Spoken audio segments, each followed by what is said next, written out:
In the last video, we've established that the best way to learn 3D is not jumping into a super long course or following someone else's case study, but instead, you should decide what you're trying to make. And today we are figuring out exactly what speaks to you. And that brings us to the most important part of the 3D process, that is finding the reference. So some of you might think, why the fuck do I need a tutorial on finding references? And let me tell you, the biggest mistake that you can make is starting without a reference. That's like driving without a map. But by having references and mood board, especially for your first few projects, you're not only gonna figure out what type of visuals that you like, and you're also gonna narrow down your next project to a manageable size. And more importantly, in the future, if you're to work with clients or a full team of artists, you want to be able to communicate what your vision is to everyone. And let's jump in. I'll show you my process in finding inspirations. The first website I want to talk about is Pinterest. This is a great place if you like anime and gaming art. But the thing is, if you're disgusted of AI generated art, this is not the place to be. You're gonna get triggered left and right. The thing that I like about Pinterest is that the algorithm is insanely accurate. It just somehow knows exactly what I like. Now let's move on to the second one, which is 𝘾𝙃𝙉𝙆𝙎. 𝘾𝙃𝙉 has the highest quality of work, and most of them are product commercials. So if that's something where you're into motion design, product commercials, look at the quality of work here. The particle simulation,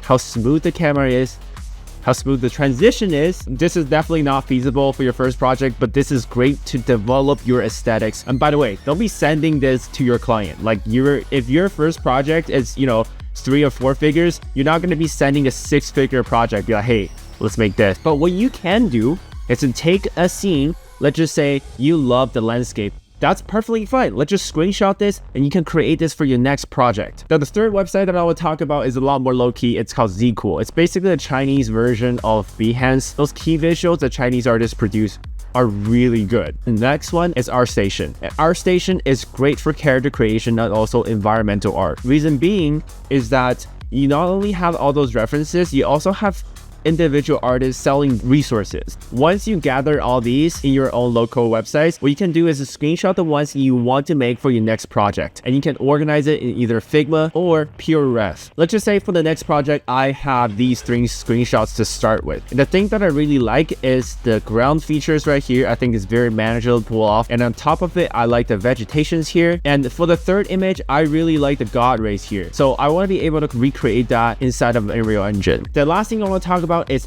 use AI to help you. So let's just say this image is not exactly what I want. I want to replace the ground. So you can use a tool like Photoshop or any other AI website tool. You can paint out the area you don't like and substitute it with something that you like. What I would normally do is to copy this, and then I would just reverse search it on Midjourney, and I would just click Imagine All after it described the image. And now I'll have a couple variations for me to brainstorm, and let's just say I like this one, and then I will further fine-tune it by clicking vary, and then I type out the stuff that I want to see in the frame. All right, remember, the goal here is to find references while having fun. You definitely have to be careful with shiny object syndrome, and that's exactly why we fine-tune our stuff with AI so that you know exactly what you want to create. Hope this video helps. I'll see you in the next one.